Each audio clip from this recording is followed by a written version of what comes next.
Good evening, lovely tubers. White Mexican back again for another Market Watch Investments video for you guys today. I'm going to be showcasing my personal selections, and I hope you enjoy. Getting things kickstarted today is going to be the Amazon Archetype Decor. Really cool stuff here. There's been a little plethora of support throughout the ages for this. This is a really old deck archetype going all the way back to Gen 1 Yu-Gi-Oh! And Magician's Force. And it looks like the highest we have here is the ultra rare Amazoness Swordswoman from a Speed Duel Tournament Pack 2. We got Amazoness Queen here, which is original super rare, dawning out of Duelist Revolution, which was a just complete blowout set. Amazing history merit on that set. We got Pot of Duality and Solemn Warning, a lot of just really key cornerstones in that set. Really, Effect Veiler as well, awesome stuff.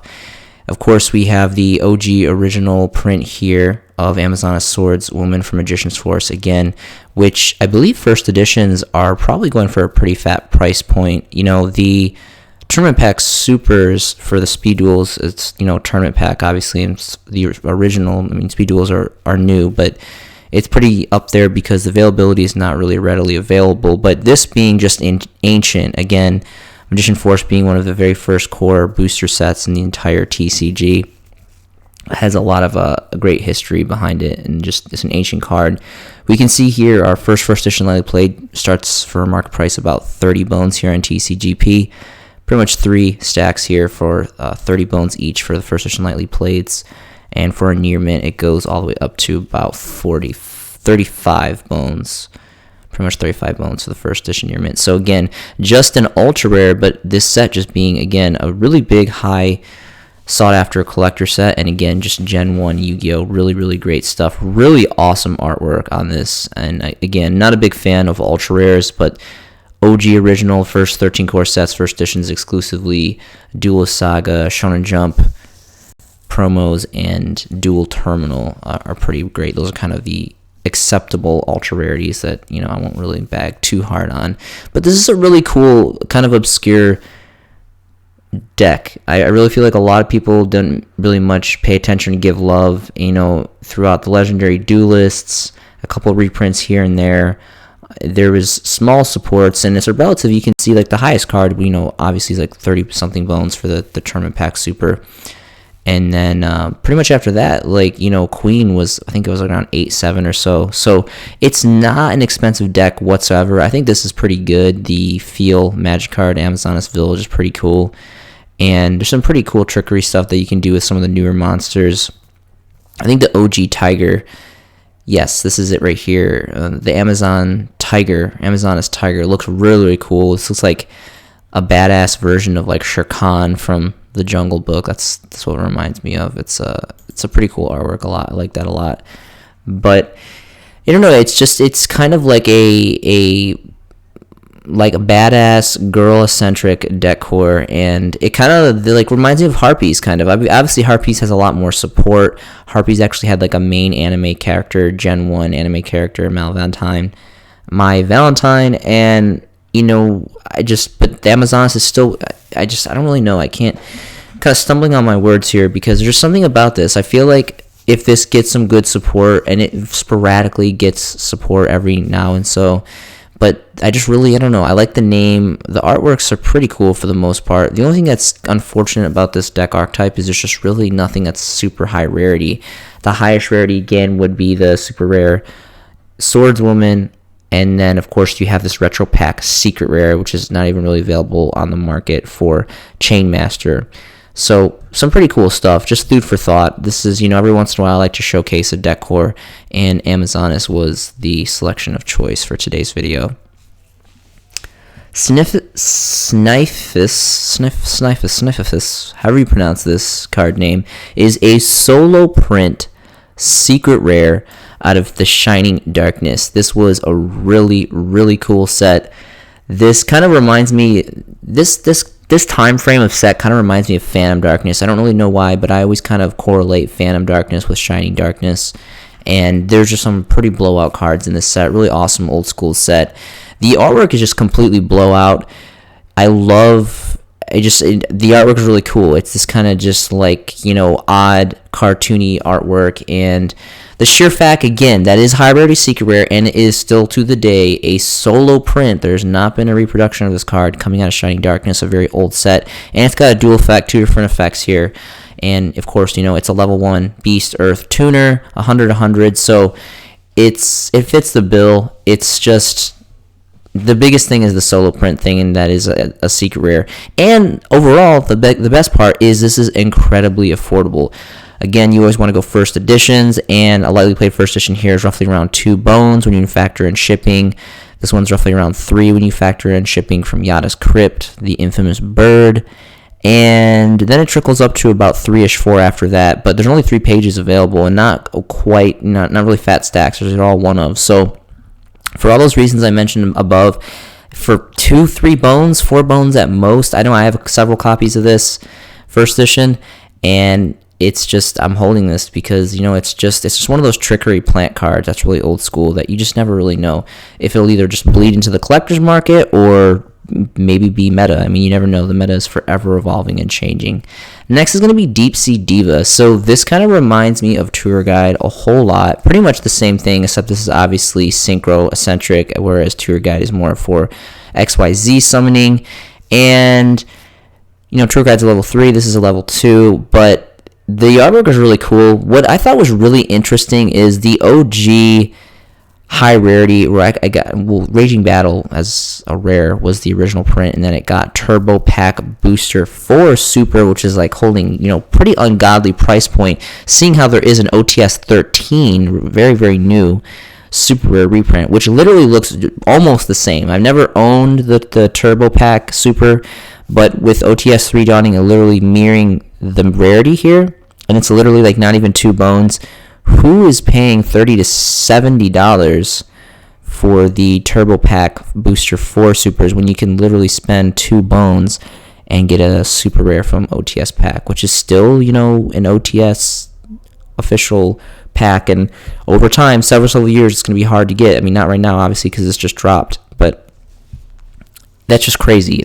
I really feel like this is really offset how insanely cheap this is and how expensive this still is to the day, especially seeing how we have the Dual Saga reprints with the, infamous lightsaber looking rarity here. Dual Saga, again, only set on all the history of TCG to be manufactured to have that special kind of laser beam looking hollow foil, really, really special, tied in with Dual Terminal. Again, Dual Terminal is unique on its own merit alone, and these have not been reproduced, have not been remanufactured. So really great collectability value in that aspect, in my personal opinion. So I thought that was kind of interesting on Deep Sea Diva. Next is going to be more of an in-depth review of Savage Strike. I like to kind of go and depict and break down sets, and usually the way I crack that down is I usually go lowest to highest to start with the most affordable, less popular cards to kind of really try to filter the system and find really the hidden gems and kind of what people aren't really paying attention to. And I don't know why it's not changing here. But anyway, so we're just going to start from highest to lowest, I guess. But obviously everyone knows Pot of Extravagance, really great. This has several different reprints. Toon Chaos, Nine Dust, a collector's rare. There is the Megaton Prismatic Secret Rare reprint, which personally I have those. I have those. They look fantastic. For price-wise, the Megaton reprints, Prismatic Secrets, are my favorite. These look nice too, but they're just a little bit more expensive, so I just rock with the Prismatic Secrets because they're more affordable and they look just as good.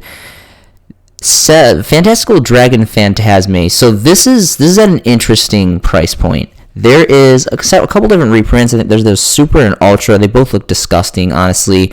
The Super is insanely cheap. The Ultra is worth a couple bones, but the Super is like dirt cheap. I think it's literally like a bone, if that, maybe 2 bones. So I think if you don't want to drop the money for the first edition Secret Rares, which I don't recommend. I recommend you do invest in the original prints first edition Secrets because they're the only ones that are ever going to hold value. The Supers and Ultras are really not going to see much of value that I can foresee. But the thing with the Supers being so insanely cheap, being that they're just super rares, and I'll be honest, I'm a really big fan of super rares. The super rare versions of Phantasme just do not look they look very cheap and not very good personally, but they're insanely cheap. So I mean, you spend 3 bones, you get a playset, and then when you want to play it, it's just a super rare, so it's not a big deal. It gets lightly played. Your opponent's hungry, he decides to have a snack, munch on your cards a little bit, no big deal. It's cool, cards under the table, but but then if you want to go for the collector's value, I wouldn't necessarily play this. I mean, it looks nice, but again, that's kind of like some white Mexican theory for you guys, is I never really play with high rarity stuff. I like to own, and I do own high rarity cards. I just don't like to duel with them because that kind of just devalues them. So it's just, personal preference. I get, people want to bling out and show off their high rarity favorite decks. Nothing wrong with that, completely all about just player preference. That's just some personal food for thought. But so you guys can go mad cheap, drop 3 bones, get a place of supers just in case this does happen to pick up on the game and becomes a popular tech choice. But the original Secrets first editions are really not that bad right now. Obviously, the first page, we don't even see an English first edition, so we're going to go ahead and move on to page 2. I think a great price to pick this card up is 20 bones. If you can get a lightly played or better first edition, emphasis on the first edition, always first edition exclusively, you are in a pretty good position. So the cheapest first edition here is 21 bones. So it's almost there. There's 2 here that are almost at 20 bones. So I think 20 bones and under, ideally more like 18, I think is a really, really, really key price point to pick up first edition copies of this card. Really, really good stuff. So we're going to move back to Savage Strike. There's several cards I found, more so than normal, than usually when I kind of depict a set. I found a lot of pretty cool generic Guard Dragon stuff that I thought was really only mostly for Guard Dragons, but it's really just for generic Dragon decks. And Dragon decks are always going to be here, no there. They're always kind of around. They have always like a lot of big support pool and all that stuff. One thing I did want to mention about Borreload Savage Dragon, so this being the Ultra Rares original, some people want the OG prints. But this is, almost 13 bones for this crap Ultra. I mean, granted, it is OG print, which I totally respect and appreciate OG print. But when you have a prismatic secret rare reprint that is literally, it's not too terribly more affordable. I mean, this is like 13, this is like 10. This just looks gorgeous, though. Like, this is prismatic secret rare. Who cares that it's from, it's a reprint. It's a higher rarity, and it looks better aesthetically. Personally, the sheer fact that this is more affordable and it looks better and it's higher rarity, to a certain extent, I mean, obviously it's probably easier to get the prismatic reprints as opposed to the first edition Ultras, but it just all 100%, like White Mexican Theory, go for the prismatic secrets on this card. I mean, 10 bones for a first edition prismatic secret, that's money. That's right in the spot. Fantastic card, obviously pretty good negate board here with this card if you can run it, if you're doing the whole playing links, and everyone, I don't think anyone, much of any player that doesn't have at least 1 or 2 link cards in their extra deck these days. Even though Master Rule 5 really plummeted and kind of dropped the market, in my opinion, and didn't render link monsters useless, they definitely have their own accord to bring to the meta, but it's just definitely power played them down a lot. So next is going to be World Legacy Guard Dragon. This is really good money for just an ultra rare. It's also, again, the majority of the Guard Dragon stuff is generic for just kind of like normal monster / dragon decks, which is pretty cool. So this is kind of going for some pretty good money if you guys want to slang that. One thing I wanted to talk about specifically that I thought was really, really cool, that I had no idea. I didn't invest in the set. I did not, invest or buy the set or anything like that. So I'm not really familiar with, besides like the main, top dog cards here. But Cyber's Quantum Dragon is a generic synchro monster that has a built-in compulse. And not only can it compulse, it has a kind of like a BLS effect where it can attack again after it compulse, which I think is really blowout. It's really, really powerful. This card is insanely cheap for what it is, especially that is generic. You can run this in any, any tuner, any synchro deck. And I believe there is the reprint, just like with Savage Dragon, there was a prismatic from the Megatins, which looks just beautiful. So same treatment, 2020 Megatins, got a prismatic secret, and this card is literally under a bone. Again, this one's like, 2-4 bones for the Ultra. No, like, nix that. You guys want to go and get yourself this prismatic secret rare, first edition exclusively, just gorgeous. Purely gorgeous. So I thought that was really cool. And this card is just so underrated. I don't know how this card is literally under a bone. Being a high rating of Prismatic Secret Rare, it's an extra deck synchro monster, built-in compulse, diversity to, you know, double tap. It's crazy. I think that's a really cool card. I definitely see maybe it was a popular card again. You know, I'm not by any means an expert of the new stuff. I definitely tend to be more geared and mind-centered, aware of Gen 1 stuff. But every once in a while, again, I like to just break down sets and kind of try things new. So Witch's Strike is going to be next. Witch's Strike is a fantastic card. I get it. It's not a counter trap. It's just a generic normal trap. It's slow. You got to set it. It's situational. But I mean, come on, ladies and gentlemen. What deck doesn't have some kind of form of control or negation these days? And this card is really, really diverse. You know, anything, they negate your normal summon, your special summon, activation of effect, any card effect. And you win the game. You destroy their entire hand and their entire board. I don't know if unless they have like a Starlight Road or the Huge Revolution is Over, which are very, very old cards, still good, but you know, no one really much unheard of. You don't really play them anymore. Really big back in the day when, you know, Heavy Storm was around. Obviously, Harpy's Feather Duster is back in the game now, so who knows? Maybe they'll have a reoccurrence in those cards, but amazing artwork. Amazing artwork. Got the Solemn God here, the Dark Witch. Of course, it's a secret rare. I think there was like a crap ultra rare reprint or something. Don't worry about this. It's all about the OG print. And this card is just insanely cheap.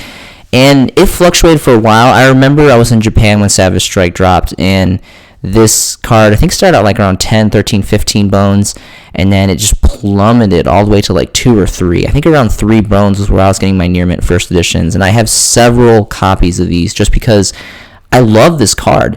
The sheer fact, again, amazing artwork, high rarity, secret rare. Savage Strike it's a newer set, so I mean, you know, it's going to take some time. This is definitely a long-term investment, but the sheer power behind this card, even though, you know, it's difficult to pull off for the most part and it's slow, I definitely think that this is still not necessarily like, I'm not saying tech this in at 3 like every deck. This isn't like an evenly matched. Me personally, for the majority of the decks that I play, I tech in main deck, like not even side deck, main deck 3 evenly matched, because that is just like a blowout, you know. And same thing with Impermanence, of course. There's so much utility, there's so much diversity behind those hand, and you can play those cards from the hand, obviously, so a little bit more diversity on those. But this is still very, very good.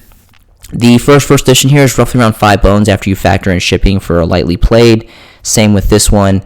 There's 5+ pages on the market, so if you guys need to, this is such a new card. I mean, you can barely call it lightly played unless people are really, you know, jacking with these cards. But first near mint here is roughly around 5 still, so it's completely up to you guys. Plenty of availability on the market, but this card is just complete blowout. I really, really am a fond supporter of Witch's Strike. It's just really, really cool. There is a plethora. I don't know if I'm going to remember. I have my iNotes here, and I'm trying to make sure I go over them. I'm probably more than likely going to forget some cards, so I'm thinking probably towards the end of this particular breakdown of Savage Strike, I can probably list off the names if you guys are curious of kind of what I thought was really particular and kind of something to look for. The whole Impactation engine is really, really cool. Obviously, with Dryton going around now, they, you know, are big on the, you know, ritual mechanic and all that. And, you know, there's Perfect Herald, and there's always kind of there's what's it called, the Necross. There's always kind of ritual decks that come and go and just kind of flow through the metas, and you know, it's really cool. It's still very much, even though it's a very ancient mechanic, you know, it's not as new as Synchro, XYZ, or Link or anything like that, but it's still a very prevalent and a viable option to, you know, for a deck engine. And this is kind of a newer deck engine that kind of does some interesting stuff, and it's pretty cool. So I never personally play tested or piloted any of the Impactation engines. I just know a lot of players use it to blend and kind of splash. So pretty cool on that. The danger stuff, the majority of the danger stuff was reprinted in the Megatons as Prismatic Secret Rare, so I wouldn't really worry about these crap ultras personally. The Shiranui stuff's pretty cool of late. So of late, I've been playing, kind of going back to my roots, really messing and kind of interchanging, augmenting anti-meta a lot. But before that, I was in this phase where I was really playing Zombie Horde style slash deck zombies, and that was really fun. I really enjoyed that a lot. Super Poly just made zombies super blowout. One of like my arch enemies right now is the Eldritch build. I really struggle with Eldritch and the is it Universe? What is it called? Universe, not Universe. Anyway, the Lulu deck. I can't remember. I'm not very good. I don't study the new meta as much as I should. So anyway, but this card's pretty cool, and I talked about this card before. Ghost Meets Girl, a Shiranui Stories. Really cool artwork, pretty interesting, pretty cool name. I don't know what's going on. He's like picking bugs out of her hair. It's kind of questionable. I don't know what's going on in this artwork here, but this is a solo print ultra rare, and the only reason why I kind of like this card is because it has it's a quick play, so it has a little bit of a diversity. You can play it from your hand if it's your turn and all that. But really, the only way that I think about this is I think of like core zombie builds, and I'm thinking of Unizombie, and using this as Unizombie. Using this to special summon I forget what it's called, Solitaire. I think it's Solitaire. Use this, pop out Solitaire, and when you pitch in zombies, you want to usually get yourself in the grave. So you can pitch a Dark Bloom, you can pitch a Doom King, Plague Spreader Zombie, whatever it may be, whatever you want to do. Really good stuff. And then, so this isn't really a neg in my opinion. You definitely circulate through the graveyard when you're playing zombies for the most part, depending on what build you're playing. So you pitch your card, and then you special summon Solitaire, pop Solitaire, and go for the Unizombie. And Unizombie, everyone knows it's just a dual purpose. It's an engine starter for the majority of zombie builds. So really great stuff. And this card's insanely cheap. it's like 2 bones. Again, it's just a lowly ultra rare, but only 3 pages available on the market here. And again, remember, it's a solo print, so this is the only way that you're gonna be able to get this card. So kind of interesting, food for thought. I don't personally run it, but it's kind of an interesting idea. It's just like an alternative way to a certain extent to get to Solitaire / Unizombie. So it's completely up to you guys, but pretty cool stuff on that. Next is going to be a whole bunch of stuff, honestly. There's just so much really great stuff. Again, I was really, really surprised when I really started to break this set down. Like, even some of the commons and some of the rares, some of the Guard Dragon rares are really, really cool. And again, you'll have to forgive me because I'm going to forget something again. I have probably like 20 plus cards in here that I wanted to showcase from this set, but Aloof Lupine is going to be next. So there is a rare. The Megatons originally came out as a common. The Megatons made it a rare, and then there is an OTS super rare. Obviously, go for the OTS super rare. It's very affordable. I want to say it's $2 to $3. This was used back when Thunder Dragons were really heavily souped up and played. And Thunder Dragons, again, still to this day, Colossus is a beast. I love that card. And Thunder Dragons, they look cool. They have a lot of cool rarities, and it's just a really fun deck. And it's still a very good deck. It's pretty locked up pretty hard without Colossus, but who knows? Who knows when that's going to get unlocked? Hopefully relatively soon. And I think just Thunder Dragon, the OG Thunder Dragon, going way back to like Metal Raiders, like Gen 1 Set 2, is just really nostalgic and great. So this is cool. I would definitely go for the super version personally though. Sky Striker Ace, kinda. So there's an ultimate rare of this, which is like 13 bones. Obviously, it's an ultimate, so it's got to be more money. This is literally like barely $1 for the super. I want to say I think there's also Prismatic Secret reprints, which are really nice. Time Thief Redoer, all the Time Thief stuff. I really like Time Thieves a lot. The way that they operate and the way that they, I guess, I don't really know how to say it, I guess engine or the way they play is really, really particular, really cool. And my favorite is Time Thief Redoer. This was a common, and in the Megatons was reprinted as Prismatic Secret Rare. Super cheap, a generic rank 4, really crazy effects, and just a cool card in general. A lot of them have silly artwork. Not a big fan of the Time Thief artwork. They're all kind of silly. Like this guy's doing he's like busting a move or something. I don't know what's going on here with Winder, but their effects are just very obscure and kind of out there, and it's kind of just like a deck people don't really expect. So that's kind of something. Neo Space Connector, this is pretty good. I know that there's a higher rarity, I forget, but there's a couple different prints, and I know there's at least a hollow foil somewhere, which is pretty good. More Time Thief stuff. So the Mayakashi deck is pretty cool. Again, just kind of like another side to like the zombie sets. You have kind of the zombie horde core / super polymerization. You have the Shiranui kind of side, which no one really plays pure Shiranui that I really know of. It's mostly they just kind of use it as an engine or a starter for Unizombie. And then, my Akashi it's a reoccurring. They float and they kind of just keep on. They kind of remind me of Burning Abyss a little bit. Like, you can't really get rid of them. They kind of keep on special and summing, and they synchro a lot, and it's pretty cool. And this is actually a special edition super rare. I don't remember. It's probably a common originally, and obviously older. I think maybe Soul Fusion it came out. This one came out from Soul Fusion. I'm not really sure, but it was reprinted in a super rare. So really interesting decor. I don't know much about it, but I would definitely like to kind of break it down and do a little investigation on it, because my Akashi seems like a relatively interesting like recycle floater deck. Next is going to be some of the Guard Dragon stuff. Again, I'm not going to get them all because there's a lot. This set was very heavily dominated by Guard Dragon stuff, but what I didn't know was that the majority of it is generic, like just one Dragon Monster. That's it. Pop one Dragon Monster, it's an Icarus attack. Destroy 2 cards. Any cards. Magics, traps, monsters, doesn't matter. Just 2 cards, they're gone. And, pretty cool artwork. Again, this is a rare. I think they made it a common in the 10 reprint. So this would be the highest rarity. And this is super cheap. And it's the planet shattering to a black abyss. So it's kind of interesting. But yeah, that's one thing I noticed about the Guard Dragon stuff. I thought that was pretty cool, that it's not specific to Guard Dragons or to Rockets or anything. Like, you can just do generic dragons. And again, dragon spellcasters, some of the big all-time, Yugi Kaiba, always going to be some just massive pits of support pools for those monster types. Lapis Dragon. This is I really like the artwork on this. There's just something about this card.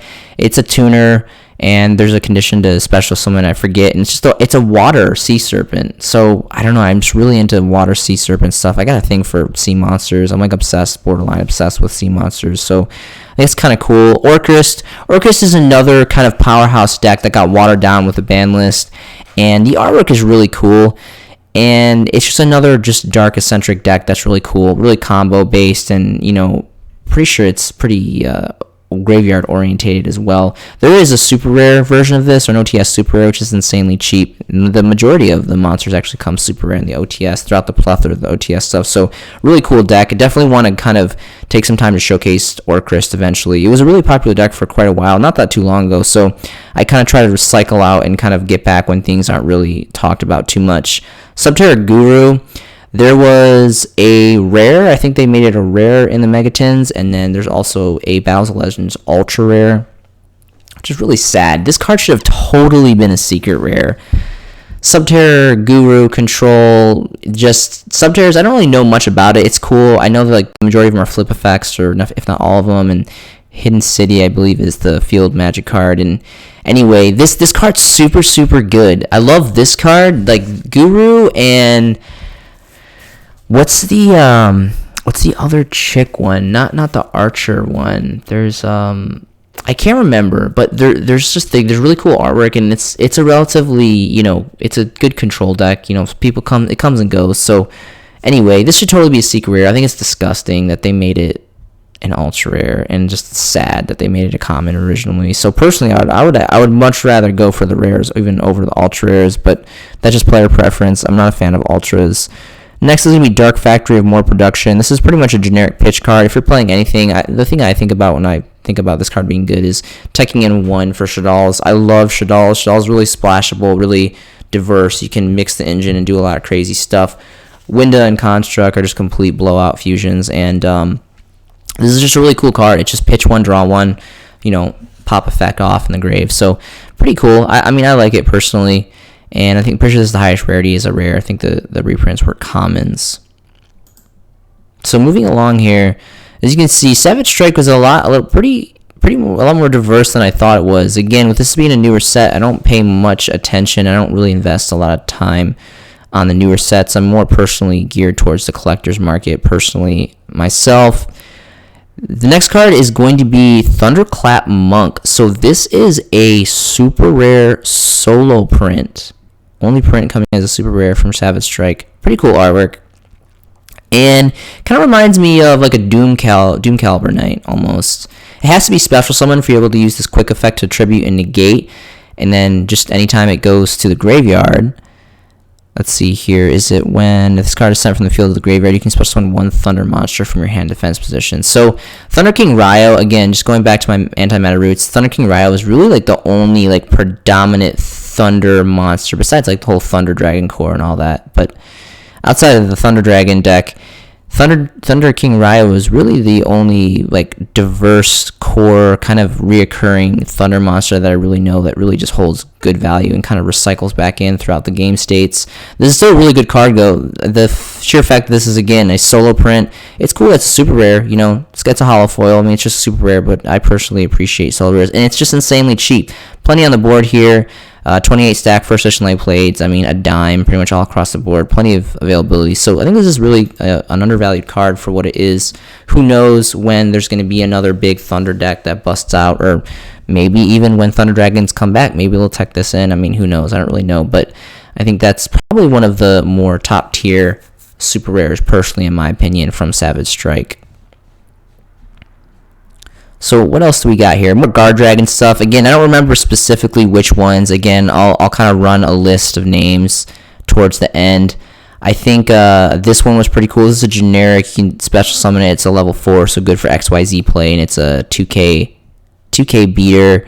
And then it's got 2 different effects, I believe. Really cool artwork, too. And it's a rare, so there's that. I think I'm getting towards the bare minimums. Yeah, this is the last page here. So this is gonna be the tail end of Savage Strike. We're gonna bid farewell, and there really wasn't any much on here. I don't really remember anything being much of interest on here. So really quick, I'm gonna review my iNotes here and just give you guys a quick rundown, because again, I know I missed something. I spent a pretty extensive amount of time kind of breaking this down. So for the set of Savage Strike, Cyberse Quantum Dragon, obviously the Prismatic Secret Rare reprints, my personal opinion, Witch's Strike, Phantasme, Pot of Extravagance, Savage Dragon, Cyberse Synchron is a low quantity for some reason. I think it's a couple bones. They missed that one. That was a good sell. World Legacy Guard Dragon sell. That was the Ultra I talked about. Ghost Meets Girl, talked about that. Scorching Sunburner is actually a really, really cool card. Also, I want to go back. So there's 2 cards that I forgot about that are actually really, really cool. They're commons that I think are pretty, I don't want to say blowout, but they're just interesting. There's interesting ideas behind them. And one of those was Scorching Sunburner, which I'm going to try to find here for you guys. It's, again, I knew I was going to overlook. This card's pretty cool, too. It's a tuner. A light dragon tuner. You don't really see a lot of water dragons, but that one's pretty cool. Here it is. So the Cataclysmic Scorching Sunburner. So this is just like a beater. You can just special summon this from the hand, drop it from your hand. It's 26 beater, and it's a level 8. I love rank 8 XYZs. So some of my favorite XYZs are rank 8. We got some pretty blowout rank 8 XYZs, like, you know, Overlord Heliopis and Hope Harbor, and just, you know, to name a few. And this is of course, you know, a solo print common. And I don't know, there's just something about this, how you can, you know, burn some and special summon this and have a 26 beater. And it's interesting that's a fairy. There's not a lot of fire fairies. You would think that this would be, you know, a light or something, but then again, it's Scorching Sunburner, so it makes sense. It's fire. I don't really know why it's fairy though. So this is really interesting. I think this was probably one of the better commons of the set. Another kind of obscure common that I found was Child's Play, which I'm pretty sure not Child's Play as in Chucky the horror movie, even though those were pretty stellar back in the day. But Child's Play it's some continuous magic card. And I don't remember exactly what it did, but it was very intriguing. I really like the card a lot. So I want to go back. Here it is, Child's Play. Pretty interesting artwork here. Kind of silly, actually. Kind of childish. But anyway, the each time your opponent special summons monsters gain 300. Your monster's going to be destroyed by battle while you have... Okay, so kind of a ploy off of maybe like a stall deck. Stall decks, maybe like a burn deck or some deck that you gain a lot of life points and basically you can just stall out. Like, Marshmallow and Spirit Reaper style. Your monsters can't be destroyed by battle. And this 10,000, you start at 8K, so it's really not that far off. That's really not that far off at all. So there's so I don't know. That's just, I think. And again, this is a solo print common. So again, just like a dime. So that's just an example. Going back to my list, there was Style Success, Subterra Succession, Andrake. This is all Guard Dragon stuff. Guard Dragon, Andrake, Shield Combo, Core Awakening, Justica, however you pronounce it. Of course, Dark Factory No More, TG Screw Serpent, Guru. Obviously, there's better rarities as rare and ultra rare if you guys want to be gross and all that crazy stuff. Orchrist, Nightmare, Lapis Dragon, the Yuki Susume, which was the Mayakashi stuff, Cataclysm, Neospace Connector. Next, the Madolche card, Pudding Sasor, whatever. Next was something interesting too. I do want to go back and review that. I know that was a trap card. I don't remember if it was a continuous or a normal trap card, but Next was kind of an interesting card too. And I apologize, I didn't run through these the first time. I knew that I was gonna kind of slip through the cracks on some things, but Next was pretty cool. I want to go back and show you guys that because I thought that was pretty obscure. I don't know what page that's going to be on, but continuing on this list, pretty much all the Time Thief stuff. Kana, obviously there was a Prismatic Secret Rare, so the Ultimate and Prismatic Secret Rare. So ideally, for affordability purposes, I would definitely go for the Prismatic Secret. I mean, the Ultimate looks better, no doubt. It holds a fatter price tag. By the way, the whole Sky Striker decor in general is pretty on the cheap. I mean, the OTS Ultimate Rares are still pretty pricey. But for the Prismatic Secret Rare reprints and the original Dark Savior Secret Rares of, the Magic cards and all that, it's pretty on point right now. So I would definitely check that out if you want to get OG prints, first editions, again, exclusively for the Sky Striker stuff. It's pretty cool stuff. Really great history behind the power behind that deck too. Trying to find Next. Where is? Okay, so here is Next. Oh, okay, so it's a Spacio Granule. This is a deck core specific. I don't normally like deck core specific stuff. I like geared towards more generic stuff so you can blend stuff, but I think it's pretty good for the deck. And who knows? I don't know. I don't personally know much of, this kind of reminds me of like Crystal Beast. It's a really obscure deck that, no one really talks about, but there's definitely probably some hardcore fans out there in general. So sorry, that was kind of a bummer to be the last card to showcase from Savage Strike, but all around a fantastic set. I think Konami did a phenomenal job with this set. So we're gonna go ahead and close out of that and move on with the video here. So Astral Packs, I call these the ass packs because they're full of a lot of just packed full of ass. There's a lot of amazing ultimate rares in these, and they made some pretty stellar selections. So really quickly, I just kind of wanted to review more specifically like the holofoils, supers, and ups. We have the last Astral Pack here, Ultimate Rares, Trishula, MST, Phoenix Chain. I'm a huge Satellar Knight fan. I love Satellar Knight, so I have a playset of these. I also like the Secret Rares as well, the Legendary Collection. Secret Rares, I think they have DT too, I'm not sure, but I like the Secret Rares. I play with the Secret Rares, but I have Ultimate Rares. Again, kind of White Mexican theory. I don't play with my high rarity stuff, but I still own it because it looks nice and it holds good value.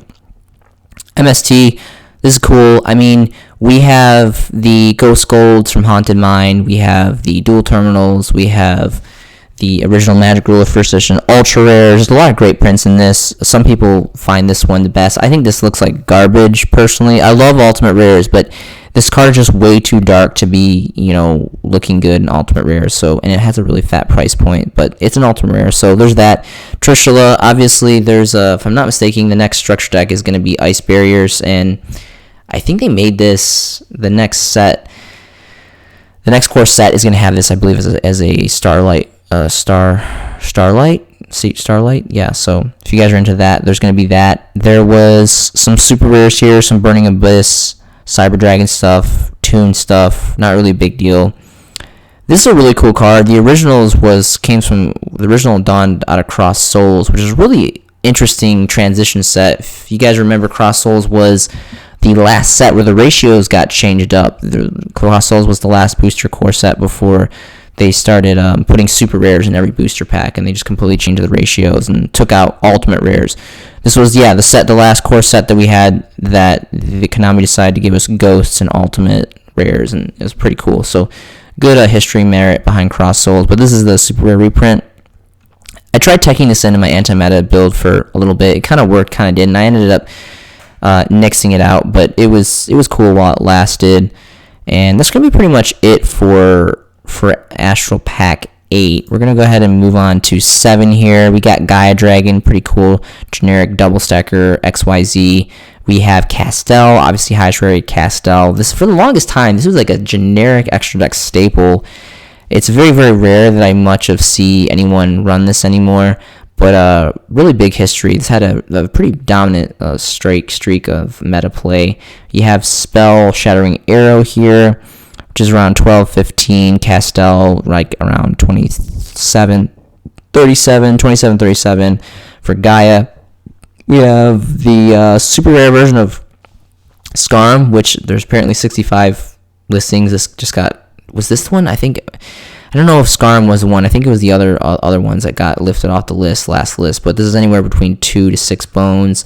Amazing, super rare Altair. Again, I'm just a huge Yuka Unukai. However you pronounce that too. So much of a Stellar Knight player. I can't even pronounce the names, but they're kind of funky. Anyway, these are both really cheap for what it is. Couple bones here, couple bones there.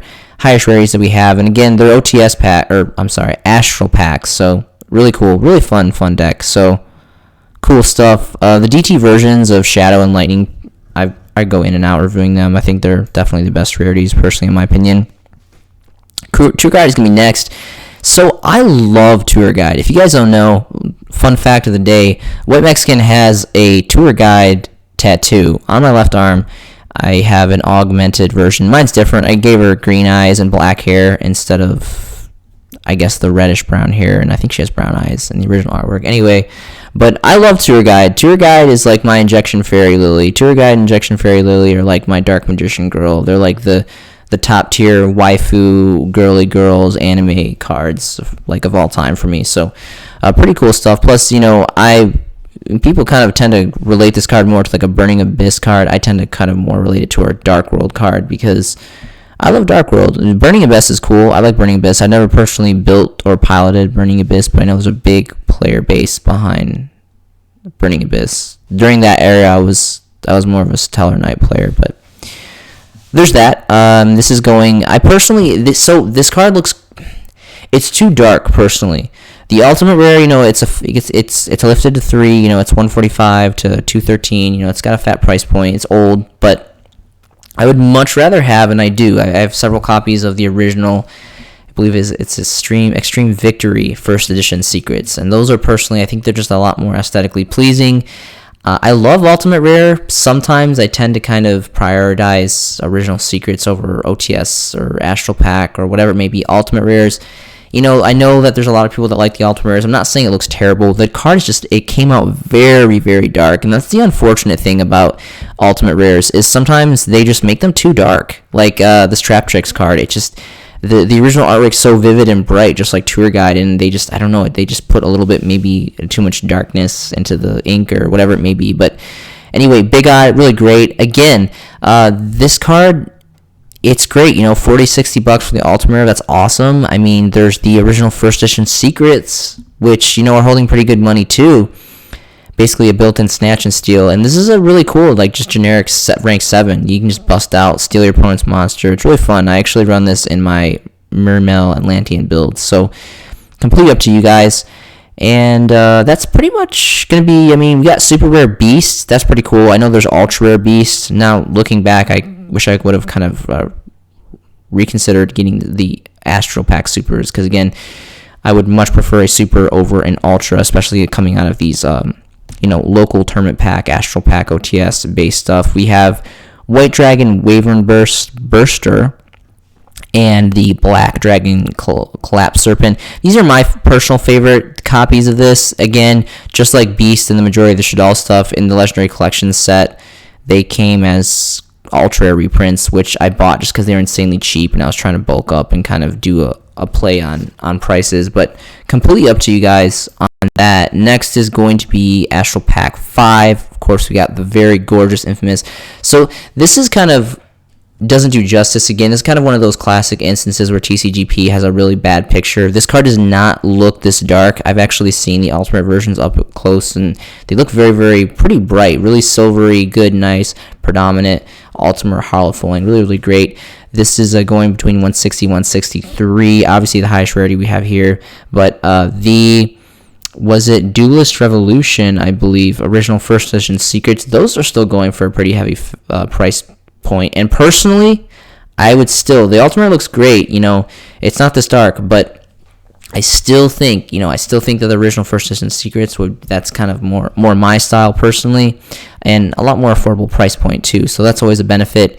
Bujin Yamato, Bujin is really cool. I've always really appreciated the engine and kind of how like they operate.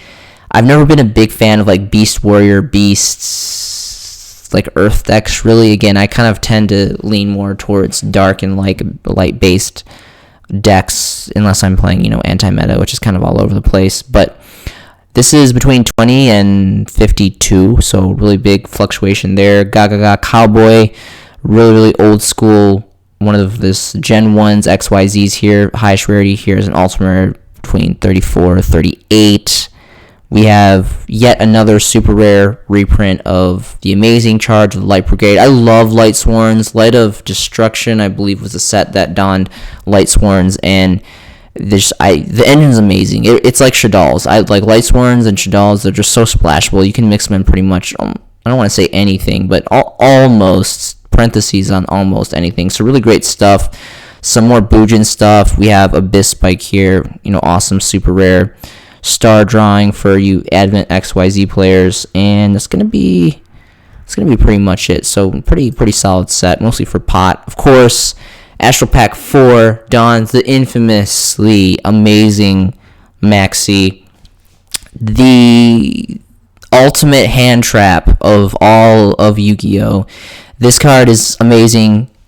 Me, as well as all the other Yu-Gi-Oh! Players in the universe, are banking on this card once again to come and get lifted off the list.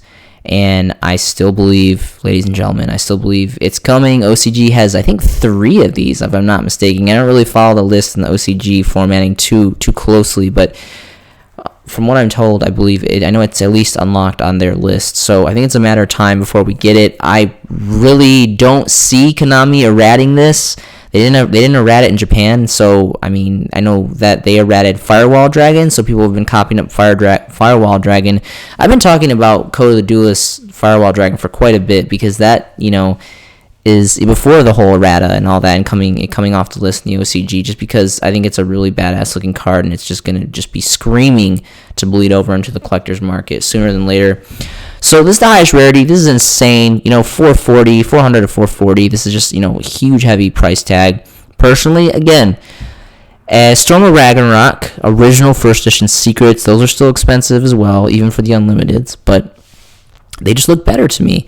The ultimate rares, I'll give it. It's an ultimate rare. It looks, I'll admit the in-person ultimates will definitely look better. Again, this is another classic example of this picture, just not, giving it a good, accurate visualization, I guess. But the secret rares, personally, I have several of the first edition secrets myself, and I'm pretty happy about that. Necro Valley, this is awesome. This looks really, really good. Again, this isn't a good picture. It's a lot more gold and orange and very vivid in person. So really cool stuff. Dandelion, there is secret versions of this. I personally prefer the Legendary Collections first edition secrets, because they're a lot more affordable and they still look really good. This ultimate looks pretty good too, but it's between 50 and 55, so you're gonna pay the price for it. Super rare versions of Gale. We have Duelist Saga Ultras will look pretty nice too.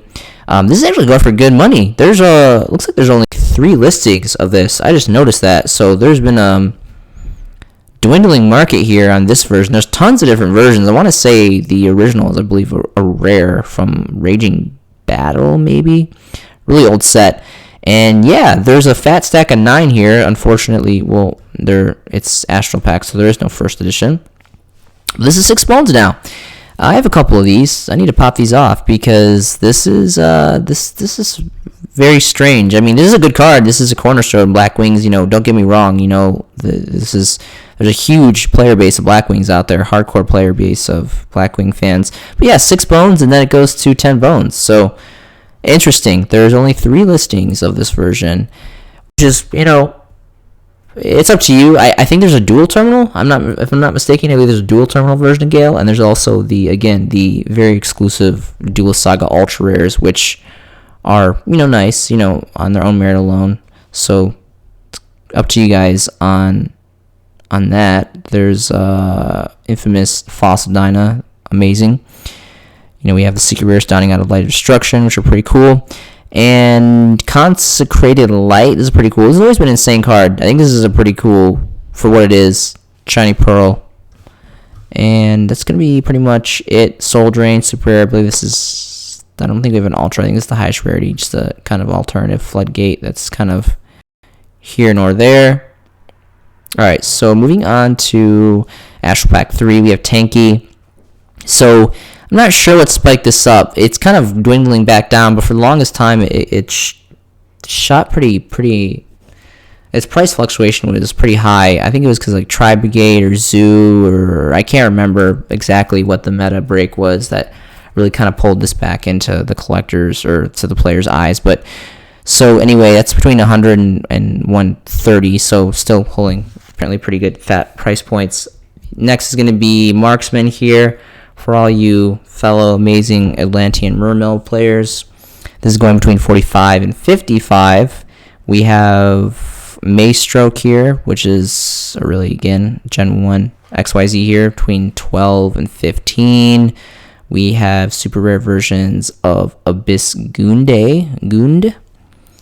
and OG Labyrinth of Nightmare first edition OG rare Jougans are really cool. This card is really awesome. It completely takes away, I think it's like, it has 2 effects. I think you can't remove cards from the graveyard, and then you also can't special summon, and then you can also pitch a card and blow up the special summon field. So really cool stuff.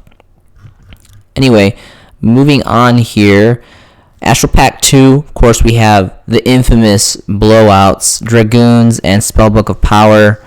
Spellbooks, back in Dragon Ruler format, it was pretty much Spellbooks versus Dragon Rulers. Really infamous, great history. You guys should definitely look that up. There was some pretty awesome stuff, shenanigans going on during that format. And Dragoons, of course.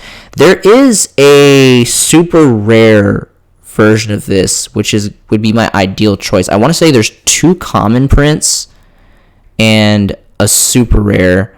This looks gorgeous, obviously. I'll definitely give it to this. I mean, for the most part, they do very well when they manufacture the ultimate rares, and they definitely held nothing back on this. Really, really great. Again, always pretty fat price point, 100 to 105, so really, really insane on that. And yes, okay, so the original was the Structure Deck Super Rares, which has calmed down a little bit with the very recent release of the Common here. Honestly, I wouldn't mind. But personally, just because I like the deck so much and I'm trying to build at max rarity, I would personally go for the super rares. I mean, don't get me wrong, the ultimate rares are gorgeous, but the price points is just ridiculous. I understand Astral Pack is very old, it's hard to get this card. Pretty much no one wants to let this card go because Atlantean Mermail is just one of those kind of shotgun dot decks that you can just sneak up and just blast your opponent in the face, which is really cool. I guess you can consider it a rogue deck to a certain extent. You're pretty much almost guaranteed to gain 1. If you're losing game 1 with this build, not always. There's some pretty crazy decks on the meta every once in a while, but for the most part, you should be kind of like anti-meta. You should be taking pretty much game 1s for the most part, statistically speaking. And yeah, this is like 2 bones. You factor in shipping for the super, so this would be the ideal choice for me personally. Eventually, I would like to get ultimate rares. I never play with them, though. That's the thing, though. You'll never see the White Mexican playing with a $100+ card ultimate in my main deck, even in my extra deck. It's too much money. Why risk playing, it's kind of like, Max C too. When Max C gets unlocked, are people going to be playing their ultimate rare $500 plus ultimate rare Max Cs? Like, who does that? It's crazy. Play the super rare. Play the common. I mean, if you really want to get, fancy with it, play the secret, if you want to. But I'm not going to be playing my secrets. I'm going to be playing my supers. But again, I prefer hand traps and super rares because, it's still a hollow foil. It still looks nice. It's just a super rare. But I know I appreciate super rares, And if it gets a little lightly played, it's just super rare. It's not really a big deal. But again, it's all personal player preference. I like to collect high rarity and, sell and trade high rarity. But you're not going to really catch me playing too often with high rarity, much of, if ever. So infantry, super rare is like 5 bones or so. And Harpy's Hunting Ground. This is such a nuisance. I hate playing this against this card, anti-meta. I mean, I side for it specifically just because it, tears up my back row, but really cool artwork. And again, I just really like Harpies a lot. Harpies was kind of one of those chick decks that is pretty cool. And the Astral Pack 1 is going to wrap it up here for us. And you got Tsukiyomi again, it's a GOAT card, and GOAT format classic card. The original, I believe, was a rare. I don't remember. What was it, like Legacy of Darkness? I can't remember what this originally came out of. This is obviously the highest rarity, ranging from anywhere from 94 to 125 bones. So this has definitely had an influx of increasing its value for sure, 100%. And the artwork is awesome. Spirit Monsters is always kind of obscure. I don't think there's ever really been like a really big like core competitive Spirit deck, like hardly ever, besides, OG Cookie Cutter Chaos, with Yatagarasu, but that was pretty much the only Spirit card that you ran unless you were running Tsukiyomi. Some people opted to play Tsukiyomi. So this is going for some pretty ridiculous numbers. I'm really curious. I know the original print is a rare. Again, I want to say Legacy of Darkness. Let's see if the White Mexican knows his Gen 1 history. I'm going to check the test answers here. So, Dark Crisis. No, so I'm wrong. It was not Legacy of Darkness. Dark Crisis was the original print as a rare. So I got the rarity right. I just got the set wrong. So White Mexican's gonna have to study up on his specialty. The Duelist Sagas are going for about 7 bones. That's very surprising. This card was maybe I just haven't noticed. That's really cool though. I forgot that this was a Duelist Saga print. So yeah, 2 commons, the original rares. I would not disregard the original rares. Dark Crisis is very, very old, and to get a first edition print of this is not that bad. If you can find one in good condition, definitely first edition. That'd be cool. But obviously the Duelist Saga is, again, just being, unique on its own merit. Duelist Saga Ultra looks pretty cool. Surprised that's that much. That's cool, though. Again, I think eventually, just like Dual Terminal, as time goes on, as the sets, Dual Terminal, Dual Saga, as long as they don't, remanufacture the Dual Saga Rarity, which, came out in 2016, I believe. So we're sitting at a 5-year-old set. So who knows? As of right now, there hasn't been any communication of them reprinting that. So I think you guys are pretty safe investing relatively, medium to heavy in the Duel Saga and DT realm. Photon Thrasher is going to be next. It's between 44 and 42. There's Debris Dragon. Now, there is another version of Photon Thrasher, I think is a super rare. So, that's an option if you guys are into that. Tried kind of messing around with this card in my Satellar Knights. Didn't really work that well. I think I ripped it down to 1, and it's still kind of flushed out a little heavily, so I wasn't really too sure about that. Kind of doing some experimenting. Debris Dragon Legendary Collections has a secret rare, so if you get a secret first, that's an option. Still looks really nice, but if you want to go highest rarity, this is between 30 and 41 for the ultimates. Moray of Greed seems to be going up. It's ranging between anywhere from 6 to about 8. This is an amazing card. I run 3 of these in my Mermail Atlantean deck. Really, really great draw power. Really cool artwork, too. Kind of creepy. It reminds me of, like, Piranhas or something. Piranhas really freak me out. Terraforming, OG, Holofoil, Terraforming. Of course, we have secrets. We have ultimates. I still appreciate the super because, even though it's just a super, granted, it is Astral Pack 1, the very first Astral Pack, and this is a very old set. It's hard to get, and it's just, it's Astral Pack. It's a tournament, what do you want to say, originating pack card. I don't really know. There's a lot of words. But anyway, you have Kikamusha here for all you 6 Samurai lovers. I love Six Samurai, so, you know, hollow foil version of the main tuner.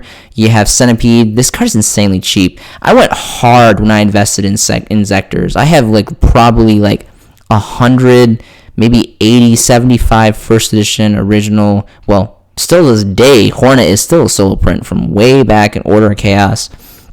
You know, the structure deck won the competition, and they are getting their own structure deck, so obviously Hornet's going to be reprinted. Who knows if it's what rarity it's going to be, but still, OG first edition is pretty cool. Unfortunately, that investment has not worked out very well. I've had those for quite a while. I pretty much picked them all up for 4 or 5s, and they pretty much have stayed around that range.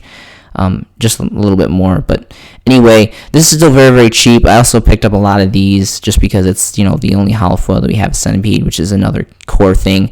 The only other one is Dragonfly. Dragonfly, the highest rarity is a rare. Again, first edition rares. I picked up a lot of those, but I definitely foresee not Firefly.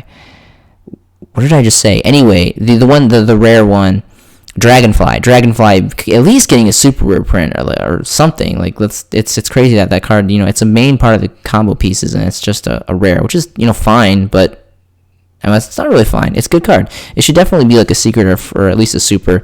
We have the original hollow foil Gates, really cool. Obviously, the structure deck on the original common, and then there's this super, and then Legendary Collections, I think 4 Joey's World Dawn and ultra rare, which is really coul. So, really awesome stuff. The Tef Nuit here, this is the original super rare. Dual power produced an ultra rare, which kind of like just plummeted the price point for the super. I much rather prefer this Astral Pack 1 super rare personally. Really cool deck archetype too. A lot of different interesting combos that people do and kind of do some pretty creative builds and all that. So that's all I have for you guys today. Link below is going to be to my Facebook. I would love for any and all of you guys to message me, add me. I would love to talk to each and every one of you guys about anything Yu-Gi-Oh related. Yu-Gi-Oh has been part of my life for almost 2 decades. I'm extremely compassionate about this hobby, game / lifestyle, whatever you want to call it. I think there's some really amazing things that this game can do. You know, you invest some funds, some time, do a little bit of studying, play with your friends.